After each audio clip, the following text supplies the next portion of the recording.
Salam,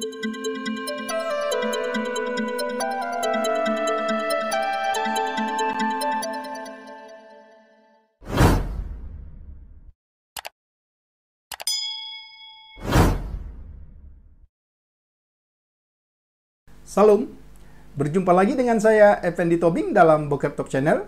Terima kasih untuk semua saudara, sahabat yang dengan setia menyaksikan tayangan-tayangan video saya.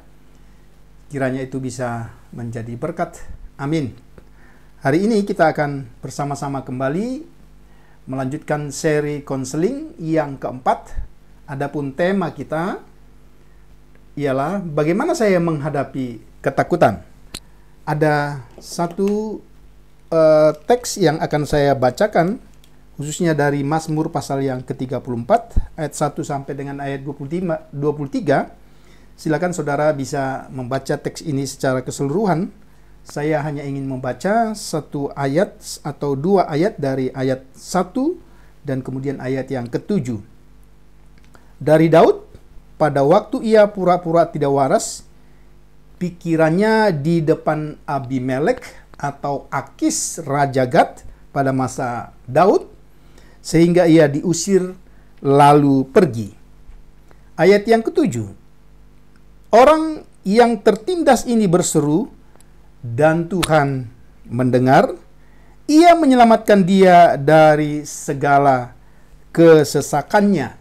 Saudara, sekali lagi kita membahas tema bagaimana saya menghadapi ketakutan.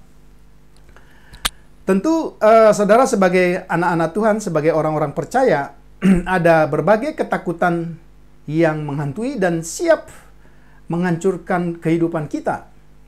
Apa itu? Ya, pemazmur menulis tentang monster ketakutan yang mengintai dia dalam bayang-bayang maut, menunggu untuk mencabik-cabik seluruh hidupnya. Dalam Mazmur 34 ini terdapat kalimat yang bersifat deskriptif atau menjelaskan latar belakang sejarah Mazmur 34. Dikatakan Mazmur Daud ketika ia berpura-pura gila di hadapan Akis, Raja Gad, atau juga yang dikenal dengan Abimelek yang mengusir, ia lalu pergi. Saudara, untuk memahami tema ini tentu kita harus melihat apa yang menjadi latar belakang sejarah dari Mazmur 34. Kita tahu dalam konteks Mazmur 34, posisi Daud pada waktu itu adalah seorang buronan. Dia takut akan ancaman dari Raja Saul yang ditimbulkan karena kecemburuan. Di mana kita tahu dalam 1 Samuel pasal yang ke-17 dan seterusnya, ada satu pertempuran di mana Daud mengalahkan Goliat, sang raksasa Filistin itu, dengan batu-batu kecil dan tentu dengan nama Tuhan. Sehingga peperangan itu akhirnya dimenangkan oleh Daud, dan itu membuat nama Daud begitu harum. Kemudian dia dielu-elukan, dinyanyikan, dan dia menjadi pahlawan yang terkenal.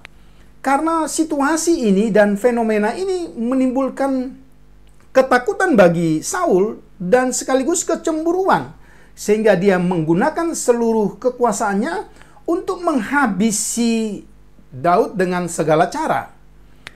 Dan akhirnya untuk menghadapi itu, Daud dengan hikmat dan kecerdikannya, kemudian dia dengan pasukannya, kemudian melarikan diri ke satu tempat dijelaskan di dalam 1 Samuel pasal yang ke-21, di dalam satu gua dia bersembunyi. Tapi ada hal yang menarik. Gua yang disebutkan di dalam 1 Samuel pasal yang ke-21 itu adalah perbatasan antara Israel dengan Filistin. Sehingga ketika Daud bersembunyi di situ dari kejaran atau dari ancaman Saul, dia membawa serta pedang Goliat yang dikalahkan. Dan ini menjadi sinyal, menjadi tanda sekaligus yang membuat Daud akhirnya dapat ditangkap bukan oleh Saul, tetapi kemudian oleh pasukan Raja Akis. Nah, kemudian kita lihat dalam konteks tema kita hari ini, ketika dia ditangkap, kemudian itulah yang terdapat di dalam pasal 34 kitab Mazmur ayat 1.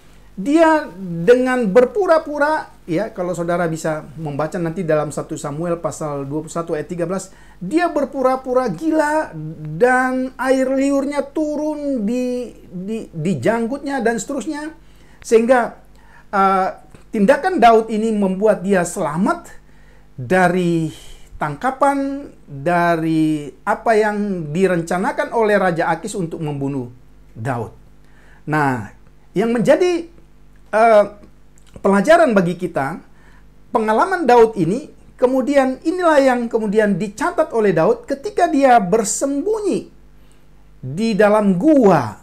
Di kitab Mazmur 34 ini menjadi kitab yang ditulis Daud ketika dia berada dalam gua. Kalau boleh saya katakan, bukan hanya sekedar gua, tetapi dalam gua ketakutan, di mana ada ancaman maut, baik dari Raja Saul, tapi juga dari Raja Akis atau dari Raja Gad. Ini yang kita perhatikan, saudara, sehingga ini kita bisa memahami pasal 34 ayat 1. Nah, dari latar belakang ini maka kita akan belajar yang pertama, bagaimana kita bisa mengatasi ketakutan kita. Yang pertama, dari apa yang dicatat oleh Daud, kita harus mengakui keandalan Tuhan.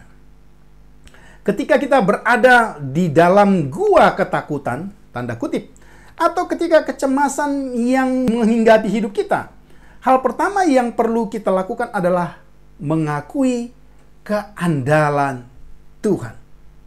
Kita harus mengatakan, Tuhan, saya tahu Engkau layak untuk saya percayai sepenuhnya.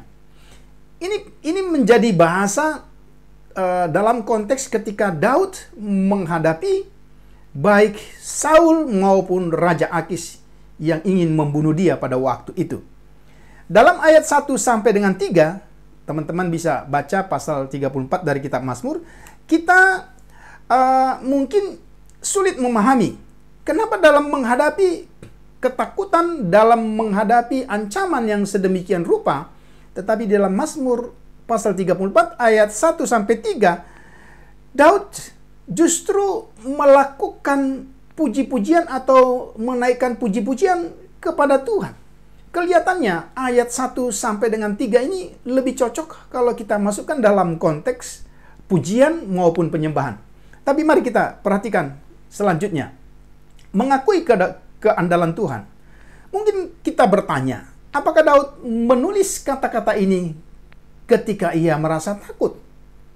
Ya, dia ingin kita memahami bahwa ketika kita sebagai orang yang percaya kepada Tuhan, menghadapi ketakutan, ancaman, kematian seperti yang dihadapi oleh Daud, kita harus mulai dengan kesadaran bahwa Tuhan berdaulat dan Dia berkuasa atas hidup kita. Dia memegang kendali penuh dan Dia layak dipuji. Ya, ini yang kita perhatikan. Jadi ayat 1 sampai dengan 3 justru puji-pujian, penyembahan, ucapan syukur, pengagungan kepada Tuhan. Ini menjadi satu tanda bagaimana seorang Daud dapat mengatasi ketakutannya. Dia mengakui keandalan Tuhan. Ini yang kita perhatikan. Daud mengatasi rasa takutnya dengan mempersembahkan pujian dan penyembahan kepada Tuhan. Tentu ini bukan satu pujian penyembahan kepada Tuhan yang sesuatu hal yang kosong, tapi pujian dan penyembahan kepada Tuhan ini lahir dari kesadaran bahwa Tuhanlah yang berdaulat atas hidupnya. Dan itu tentu bukan hanya sekedar teori, tapi ada begitu banyak pengalaman, bahkan pengalaman mengalahkan Goliat yang baru saja dia lakukan. Tentu membuat dia bukan berorientasi kepada ketakutan itu, tapi dengan pujian penyembahannya kepada Tuhan. dia sedang berorientasi kepada Tuhan dengan mengakui keandalan Tuhan. 3 kali ia mengatakannya dalam teks ini. Ada 3 frasa yang berbeda. Aku akan memuji Tuhan apapun yang terjadi. Ini bahasa yang sederhana. Aku akan terus berbicara tentang kemuliaan dan kasih karunia-Nya. Aku akan berbangga atas kebaikannya kepadaku. Bukankah hal ini satu hal yang luar biasa, saudara? Ya, di tengah-tengah ancaman Saul dan tentara-tentaranya, di tengah-tengah ancaman musuhnya Raja Akis dan tentara-tentaranya, justru di tengah-tengah ketiada harapan di dalam gua secara fisik, tetapi juga gua dalam pengertian secara rohani. Tapi Daud justru menaikkan pujian kepada Tuhan sebagai tanda pengakuannya, keandalannya kepada Tuhan. Selanjutnya, ketika kita merasa takut, kita cenderung menarik selimut sebagai perlindungan ya di atas kepala kita dan berharap rasa takut itu bisa hilang. Atau kita mencoba merawat ketakutan kita dengan banyak tindakan-tindakan yang lain. Tapi pertanyaannya, apakah ketakutan itu atau hilang atau justru semakin bertambah dan akhirnya menghabisi kita? Ini yang kita harus lihat dari sisi apa yang dilakukan oleh Daud, mengakui keandalan Tuhan. Apa yang akan terjadi ketika saudara memuji dan memuliakan Tuhan di tengah-tengah ancaman, di tengah-tengah pergumulan, di tengah-tengah tidak adanya harapan? Pujian saudara akan membuat Allah, tanda kutip, menjadi besar di dalam hati dan pikiran kita. Dengan segera kita akan merasakan bagaimana persoalan itu menjadi tidak ada artinya apa-apa dibandingkan dengan Tuhan kita yang besar.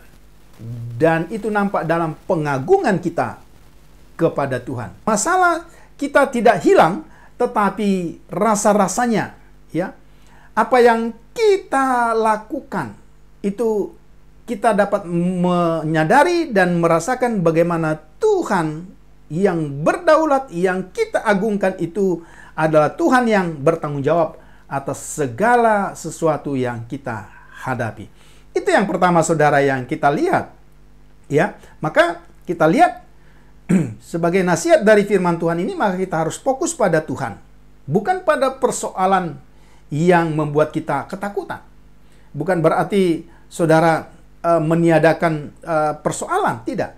Tetapi fokus kita, pengagungan kita kepada Tuhan. Daud menunjukkan kepada kita bahwa salah satu terapi yang bagus untuk mengatasi rasa takut adalah dengan mengandalkan Tuhan. Dan ketika mengandalkan Tuhan itu menjadi napas hidup kita, maka apa yang terjadi? Pujian dan penyembahan kepada Tuhan dalam segala situasi. Begitu banyak hal yang baik yang terjadi di dalam hidup kita sebagai individu, sebagai keluarga, dan sebagai umat Tuhan dalam satu gereja, sehingga kita harus bermegah di hadapan Tuhan Allah yang dapat kita andalkan setiap saat. Ini yang kita perhatikan. Yang kedua, bagaimana kita bisa mengatasi ketakutan? Berdasarkan teks-teks dari Mazmur pasal 34 ini, kita harus mengakui realitas ketakutan. Ya, saya sengaja menempatkan ini pada sisi yang kedua. Ya. Bukan berarti ketika kita mengakui keandalan Tuhan, bukan berarti tidak ada masalah atau tidak ada ketakutan yang kita hadapi. Ya, di Mazmur 34 kita harus mengakui realitas ketakutan kita. Di dalam ayat 4 dan 5, Daud berkata, "Aku mencari Tuhan, lalu Ia mendengarkan aku dan melepaskan aku dari segala ketakutanku." Ya, mereka memandang kepadanya dan berseri-seri, dan muka mereka tidak menjadi malu. Saudara perhatikan. Ini yang kita harus belajar. Ketakutan itu ada, dan kita mengakui itu. Tapi lagi-lagi justru dengan realita ketakutan yang ada itu, Itu yang membawa kita datang ke hadirat Allah. Daud sang penyair melambangkan ketakutannya secara harafiah. Ayat tersebut kira-kira berbunyi demikian. Aku tidak akan pernah menaruh selubung di atas wajah ketakutanku. Aku tidak akan pernah mencoba menyembunyikannya. Daud menjelaskan dalam bentuk puisi bahwa bagian dari proses menghadapi rasa takut adalah kesediaan untuk mengakui bahwa rasa takut itu memang ada. Ini yang kita perhatikan. Ya. Mari kita lanjutkan. Kita tidak suka, ya, dan ini pasti untuk kita semua. Kita tidak suka mengakui ketakutan kita kepada siapapun. Itu nampaknya ya agak bodoh. Bahkan kita juga tidak suka mengatakan itu kepada Tuhan dalam doa-doa kita. Seringkali mungkin doa kita tutupi dengan segala sesuatu yang luar biasa, tetapi di dalam hati kecil kita sedang mengalami ketakutan. Bukankah ini satu kebodohan? Karena Tuhan tahu segala sesuatu yang terjadi dalam hidup kita. Kita berkata, bukankah Dia sudah mengetahuinya? Atau kita berkata, bukankah Allah sudah mengetahuinya? Jadi untuk apa aku mengatakannya kepada Dia? Kita masih sulit untuk mengatakan, Tuhan, aku takut. Atau, Tuhan, aku lemah. Kita harus mengakui ketakutan kita di hadapan Allah. Mengapa? Hanya orang yang takut, lemah, ya, dan tidak berdaya yang pernah mendapatkan kuasa Allah dalam hidup mereka. Mengapa? Karena orang yang takut, lemah, dan tidak berdaya yang mengakuinya di hadapan Tuhan, maka tangan Tuhan yang penuh kasih akan menopang setiap orang yang mengakui itu di hadapannya.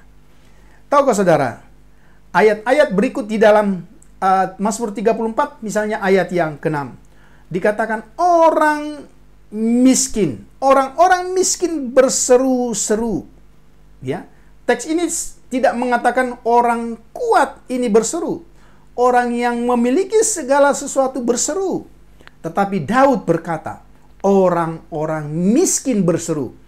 Ini ingin menyatakan bahwa pemazmur atau Daud, tetapi juga kita adalah orang yang menyadari kebutuhan ketergantungan kita kepada Tuhan.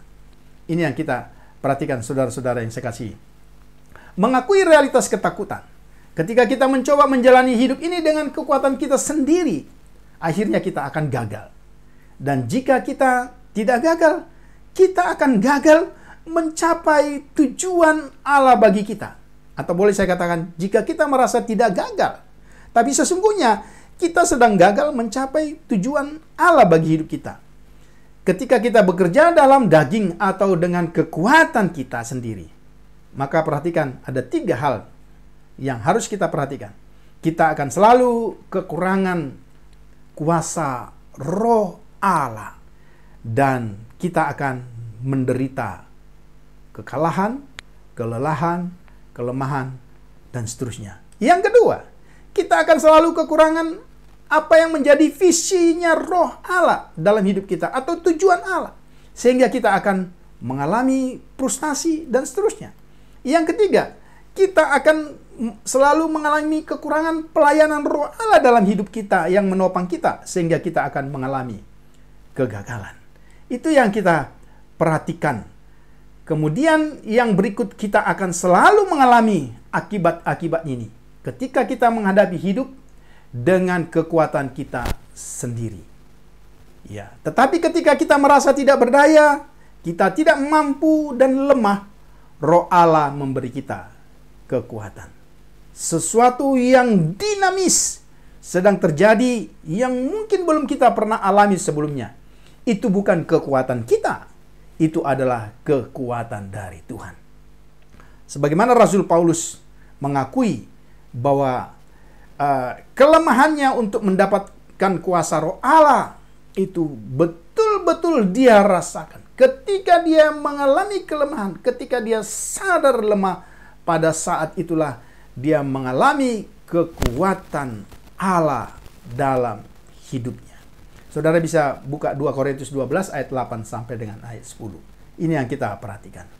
Yang ketiga, ya, setelah mengakui keandalan Tuhan. Kemudian yang kedua, mengakui realitas adanya ketakutan. Yang ketiga, bagaimana kita menggunakan kuasa Tuhan yang sesungguhnya sudah menjadi milik setiap orang percaya ketika kita percaya kepada Yesus Kristus. Daud bersaksi, orang miskin ini berseru-seru dan Tuhan mendengarnya, lalu menyelamatkan dia dari segala kesesakannya. Ya, dalam bahasa Ibrani, definisi kata masalah secara harafiah, ya, ini saya membaca dalam satu kamus, dikatakan itu bisa diterjemahkan seperti seorang sedang menutup telepon. Artinya, masalah itu bisa berarti dihambat, diikat, dan dibatasi. Ketika kita berpegang pada Kristus, kita dibebaskan dari ganjalan, dari masalah kita. Daud mengulas prinsip ini di ayat 15 dan 17. Saudara bisa buka Mazmur 34 ayat 15 sampai 17. Mata Tuhan tertuju kepada orang-orang benar dan telinganya terbuka kepada suara mereka. Dan Tuhan mendengar dan melepaskan mereka dari segala kesesakan mereka. Ada kuasa Tuhan yang nyata ketika seorang anak-anak Tuhan yang mengandalkan Tuhan dalam segala kesesakan, dalam segala ketakutan yang dialaminya. Kemudian, bukankah apa yang dikatakan dalam Mazmur 34 ayat 15 dan 17 tadi begitu simpel, begitu sederhana, ya? Namun kita harus mengakui, termasuk saudara dan saya, seringkali kita tidak mengalami seperti apa yang Daud katakan dalam Mazmur 34 ayat 15 dan 17. Ada begitu banyak masalah, ada begitu banyak persoalan, dan kita tidak dapat melalui persoalan-persoalan, bahkan ketakutan demi ketakutan. Karena apa? Karena kita tidak menggunakan kuasa Tuhan dalam menghadapi segala ketakutan yang mencekam hidup kita. Mari kita perhatikan. Yang terakhir, ya, dikatakan terimalah kuasa Tuhan. Ketika kita menceritakannya, ya, apa yang menjadi persoalan kita kepada Yesus. Ya, sekarang kita memiliki sumber daya yang luar biasa, bukan dari hidup kita, tetapi dari Allah sendiri. Nah, kalau saudara perhatikan, di dalam ayat yang ke-7, dikatakan malaikat Tuhan mengelilingi orang-orang yang takut akan Dia dan membebaskan mereka. Dari sini kita bisa melihat ketika kita mengandalkan Tuhan, kemudian kita mengakui tentang realitas ketakutan, kemudian kita mempergunakan kuasa Tuhan itu. Nah, kita lihat di dalam bagian yang terakhir ini, Tuhan mencurahkan, memberikan pertolongan yang nyata di dalam hidup orang-orang yang mengasihi Dia. Di dalam ayat ini, ya, saudara bisa perhatikan, ada istilah yang mungkin hanya dapat kita temukan dalam Perjanjian Lama. Prasa malak Tuhan. Ini mungkin, bukan mungkin, dan ini hanya muncul dalam Perjanjian Lama. Di sini kita melihat ada 3 kali pengulangan dari istilah atau prasa dari malak Tuhan. Prasa ini sebenarnya menunjukkan teofani dalam Perjanjian Lama yang ingin menjelaskan bagaimana Allah, ya, memanifestasikan dirinya di dalam Kristus sebelum inkarnasi. Malak Tuhan adalah Kristus dalam Perjanjian Baru yang bekerja dalam Perjanjian Lama. Kita tidak memerlukan malak Tuhan dalam Perjanjian Baru karena kita milik Kristus. Ini yang kita perhatikan. Kristus, Tuhan, menurut teks-teks dalam Mazmur 34 ini, berkemah atau mengelilingi tempat atau kediaman di mana orang-orang percaya tinggal. Dia membebaskan, Dia memberikan rasa aman kepada setiap orang yang percaya kepada Tuhan. Ini yang kita perhatikan. Ayat ini tidak mengatakan ya bahwa dia menghilangkan situasi yang menakutkan. Seringkali kita mendengar doa dan mungkin doa ini kurang tepat. Kira-kira doanya berkata demikian, Tuhan, jauhkanlah kami dari pencobaan. Ya toh? Atau lepaskanlah kami dari pencobaan. Mungkin ini ungkapan yang tidak alkitabiah. Apakah dengan bersama-sama dengan Tuhan, Tuhan sedang menjauhkan pencobaan atau sedang membuang pencobaan dari hidup kita? Tidak. Tapi dia memberikan jaminan, dia memberikan perlindungan, dia memberikan kekuatan, tapi juga dia memberikan jalan keluar. Ini yang kita perhatikan. Sehingga dengan istilah atau kata berkemah, ya, berarti dia atau Allah, tentu dalam konteks PL, itu yang dimaksudkan dengan perasa malak Tuhan, membentengi kita, membangun pagar di sekeliling kita dan melindungi kita di tengah-tengah setiap pengalaman yang menakutkan. Pertanyaannya untuk saudara, pernahkah saudara mengalami masa-masa sulit dan ketakutan? Ya, dan saudara bersaksi, saya tidak merasa begitu dekat dengan Tuhan seperti yang saya rasakan ya selama masa pencobaan ini. Itulah kehadiran Tuhan yang membentengi, menguatkan Anda atau kita di masa-masa sulit. Jadi ketika justru dalam ketakutan, dalam situasi yang nampaknya tidak ada harapan, tapi justru dalam konteks ini kita bisa menyaksikan, baik melalui hidup kita, tetapi juga secara verbal, bahwa kita mengalami penjagaan, pemeliharaan, bentengan dari Tuhan, sehingga kita bisa tetap eksis dan memuliakan Tuhan. Mazmur 34 ayat 18 berkata, Tuhan itu dekat kepada orang-orang yang remuk hatinya dan menyelamatkan orang-orang yang remuk jiwanya. Apakah saudara sedang patah hati? Apakah saudara dipenuhi rasa takut? Izinkan firman Tuhan ini menghibur saudara. Dia ada di dekatmu. Sembahlah dia.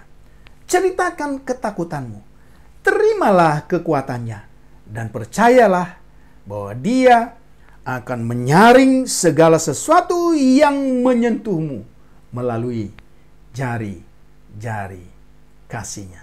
Saudara yang saya kasih dalam Tuhan Yesus Kristus, kiranya konseling seri yang keempat, bagaimana saya dapat mengatasi ketakutan saya, dapat terjawab ketika kita mencoba kembali kepada kebenaran firman Tuhan, dan hari ini kita bisa membaca, merenungkan, bahkan mungkin mempelajarinya lebih dalam dari Mazmur 34. Tuhan Yesus memberkati. Salam.